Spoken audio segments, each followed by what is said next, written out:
hewan fasik kecil. Hewan fasik kecil. Selain membawa kotoran, dia pernah juga meniup-niup api yang sedang membakar Nabi Ibrahim supaya semakin menyala. Ya, diharapkan jadi dingin dan teduh, ini malah ditiup-tiup oleh hewan ini. A'udzu billahi minasy syaithanir rajim. Bismillahirrahmanirrahim. Saya ingin bertanya ya, soal hadis yang intinya menyebutkan bahwa membunuh cicak atau tokek mendapat pahala, baik sekali pukulan 2 kali sampai 4 kali. Karena jika memang seperti itu terlihat kejam menurut saya. Masya Allah. Bagaimana Ustaz? Teman-teman sekalian, persoalan sebelum masuk ke cicak dia. Ya, sebelum masuk ke cicak. Ada di hadis Muslim nomor hadis 2238 riwayat Sa'ad bin Abi Waqqas, termasuk nanti di Al-Bukhari nomor hadis 3359 riwayatnya Ummu Syuraik. Sebelum masuk ke persoalan cicak, Anda mesti pahami dulu hikmah Allah ketika menciptakan sesuatu makhluk apapun itu terdiri setidaknya dari 3 hal. 3 hal. Yang pertama, ada ujian kemaslahatan. Di makhluk itu dicipta supaya kita mengambil maslahat kebaikannya aja dari situ. Seperti saat Allah menciptakan lebah misalnya. Allah ciptakan lebah, ya. Ketika diciptakan kan buat supaya kita ngambil madunya kan. Madunya ambil, Masya Allah, antum gak pernah persoalkan lebahnya. Diambil manfaatnya, dari madunya, dari sengatannya untuk obat dan sebagainya. Di hewan ini, ketika diciptakan oleh Allah Subhanahu wa Ta'ala, memang penciptaannya adalah ujian maslahat untuk kita, supaya kita mendapatkan maslahat dari situ. Setiap antum ambil, niat karena Allah, ada pahala di situ. Dan lebah menunaikan tugasnya sesuai dengan izin Allah Subhanahu wa Ta'ala dan perintahnya.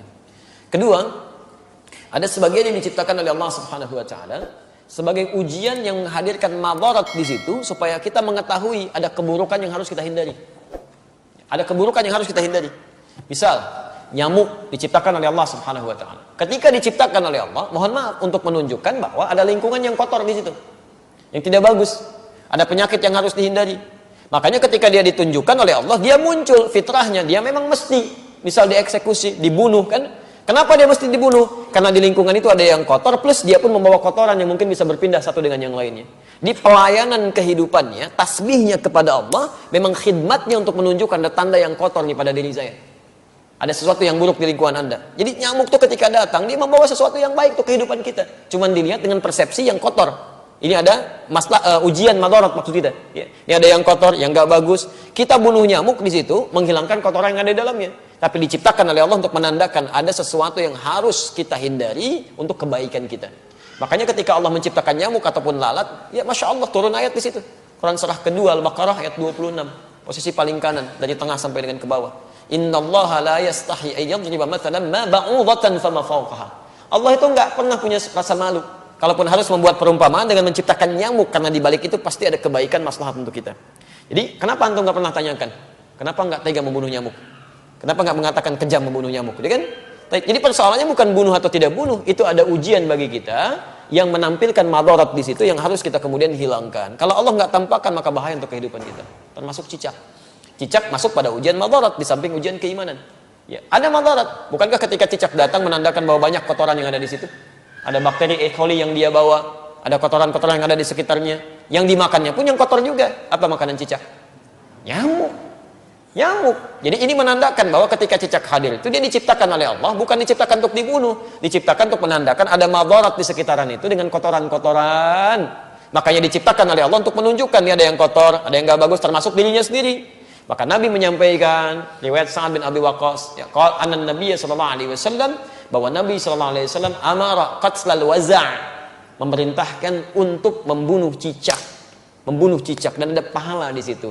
Bunuhnya cicak itu seperti kita membunuh nyamuk untuk menunjukkan ada kotoran-kotoran di situ yang hikmahnya harus kita jauhkan. Memang diciptakan dia untuk menunjukkan itu, dan harus dibunuh dia. Harus dibunuh. Ketika Anda bunuh itu bukan cuma ada pahala di situ, tapi menghilangkan keburukan-keburukan yang mungkin muncul. Termasuk di situ mengusir keadaan-keadaan jin, karena jin senang di tempat yang kotor. Makanya saya bisa katakan kalau ada cicak tuh beberapa tempat, itu jin biasanya ada juga di situ. Karena senang di tempat-tempat yang kotor. Ya, senang di tempat-tempat yang kotor. Jelas sampai sini? Wasanna bi fuwaisiqa, dan Nabi menyebutnya dengan hewan fasik kecil. Hewan fasik kecil.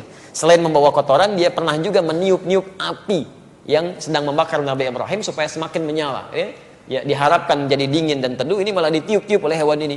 Makanya ketika Anda membunuhnya, bukan cuma menghilangkan kotoran, tapi plus ada pahala di situ. Pahalanya di situ dengan sekali pukul ada 100 kebaikan, kan? Berdasarkan hadis riwayat Al-Bukhari dari Ummu Syuraik, nomor hadis 3359. Dan terbunuhnya cicak itu menghadirkan bagusnya kebaikan-kebaikan dengan menghilangkan kotoran yang ada di dalamnya. Jelas di sini? Diantum pahami dulu ini hikmahnya. Kalau nggak paham hikmahnya, masya Allah nanti muncul macam-macam. Wah ini kan melanggar hak asasi kehewanan misalnya kan, masya Allah ada macam-macam lah. Nyamuk antum nggak bilang gitu, nyamuk kan sama aja. Kenapa nggak bilang antum nyamuk kejam? Ya, membunuh nyamuk kejam, bunuh lalat kejam dan sebagainya. Kalau di nyamuk ada kotoran, cicak juga ada kotoran. Ya, jadi sama aja sebetulnya. Ini yang kedua gambaran keimanan kita untuk mengikuti petunjuk syariat. Ada yang ketiga, ujian yang sifatnya penunjukan karakter. Penunjukan karakter. Misal saat Allah menciptakan monyet, gitu kan? Nah, di Quran surah kedua ayat 65. Ya, lihat kalimatnya. Monyet diciptakan untuk menunjukkan karakter yang muncul pada masyarakat Yahudi. Ya, lihat. Wa qulna kunu qiradatan khasiin. Ya, kami katakan, jadilah kalian kera-kera yang dihinakan.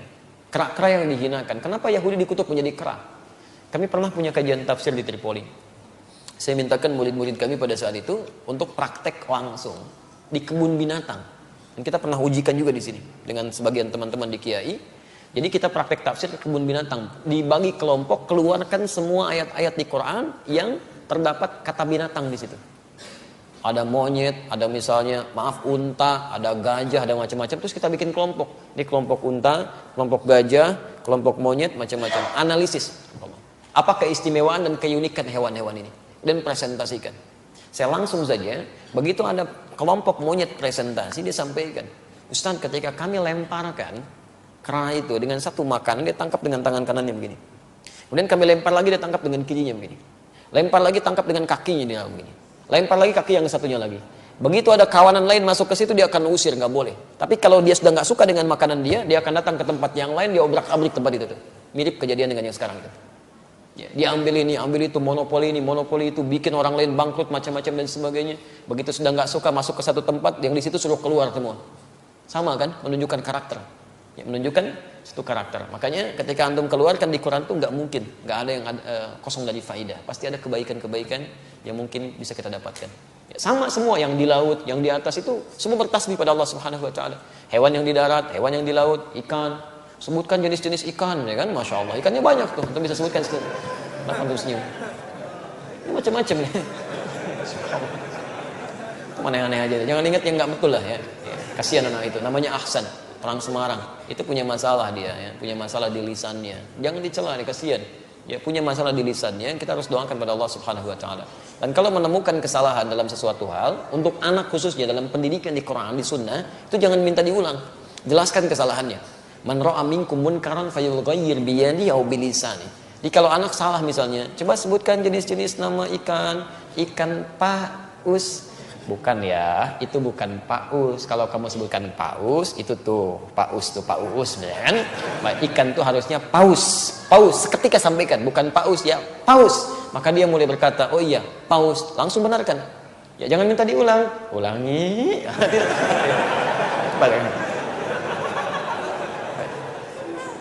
Kita tidak berbicara yang lain ya. Ini dalam konteks kini tidak terkait dengan masalah-masalah yang muncul ya.